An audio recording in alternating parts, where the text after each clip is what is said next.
So once register అయిపోయిన తర్వాత లాగిన్లోకి వెళ్ళి యూజర్ నేమ్ పాస్వర్డ్ కొట్టి లాగిన్ అవ్వాలి. అలా లేదు అనుకున్నప్పుడు లాగిన్ విత్ గూగుల్ అని చెప్పి మీ యొక్క జీమెయిల్ ఐడిని సెలెక్ట్ చేసేసుకుని క్లిక్ చేయండి.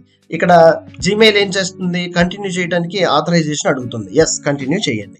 నౌ బ్యూటిఫుల్గా మీ అకౌంట్ సక్సెస్ఫుల్గా క్రియేట్ అయితే కనుక ఈ డాష్ బోర్డ్ DeepSeek.AIకి సంబంధించిన డాష్ బోర్డ్లోకి మీరు ఇమీడియట్గా ల్యాండ్ అవుతారు.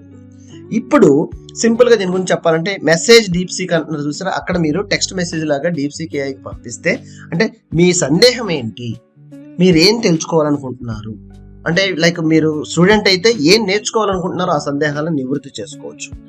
అదే మీరు ప్రొఫెషనల్ సాఫ్ట్వేర్ డెవలపర్ అయితే ఏ కోడ్ కావాలి మీకు, పైథానా, జావానా, C# అండ్ జావా స్క్రిప్టా, ఏదైనా సరే ప్రోగ్రామింగ్ లాంగ్వేజ్ అవ్వచ్చు, ఏ డేటాబేస్ అవన్నీ అవ్వచ్చు, అడ్మినిస్ట్రేషన్ టెక్నిక్స్ అవ్వచ్చు, సైబర్ సెక్యూరిటీ, ఏదైనా సరే అడగండి, తెలుసుకోండి. సో ప్రాంప్టింగ్ ఎంత బాగా చేస్తే అంత తొందరగా మీకు రెస్పాన్స్ అనేది రావడం జరిగింది.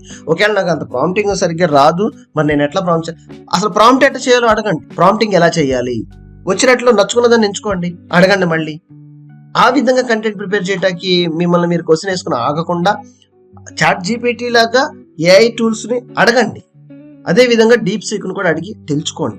It's a more advanced AI tool. క్విక్గా రెస్పాండ్ అవటం, మీ టైంని సేవ్ చేస్తుంది, బోల్ ఐడియాస్ని మీకు అందుబాటులోకి తీసుకొస్తుంది. ఆలోచించండి. నేను ఫ్యూ లైక్ ప్రాంప్టింగ్ ఎట్లా రాయాలి అసలు ఏంటి అనేది నేను చూపిస్తాను. ఒక ఎగ్జాంపుల్ చూస్తే, ఒక స్కూల్ స్టూడెంట్ ఒక లీవ్ లెటర్ రాయాలనుకోండి. చూడండి, right A leave letter to the class teacher for 1 day leave.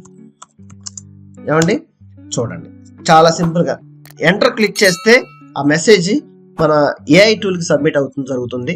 ఇమీడియట్గా మనకి రెస్పాన్స్ క్విక్గా రాసేయటం, అనలైజ్ చేసుకుని క్విక్గా రెస్పాండ్. లీవ్ లెటర్ చూడండి, class name to the class teacher, school పేర్లు ఇవన్నీ మనం రాసుకోవాలి. ఒకవేళ మీరు స్కూల్ పేర్లు అయినా కనుక ప్రాంప్ట్లో ఇచ్చుంటే వెరీ మోర్ యాక్యురేట్గా మీకు ఇన్ఫర్మేషన్ తయారు చేయడం జరిగింది.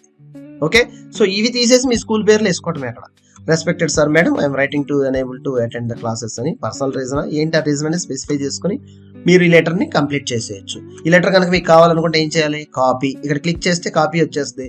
మీ వర్డ్ డాక్యుమెంట్లో కానీ దేంట్లో కానీ దీన్ని మూవ్ చేసుకుని అక్కడ మీరు ఫార్మాటింగ్ చేసుకోవచ్చు. దాన్ని ఫార్మాటింగ్ అంటే కరెక్షన్స్. ఓకే, అదేవిధంగా ఈ యొక్క నచ్చలేదు ఈ లెటర్ ఫార్మాట్, రీజనరేట్ చేయమంటే ఇది ఇక్కడ క్లిక్ చేస్తే ఆ యొక్క ఆన్సర్ని రీజనరేట్ చేస్తుంది మళ్ళీ కూడా.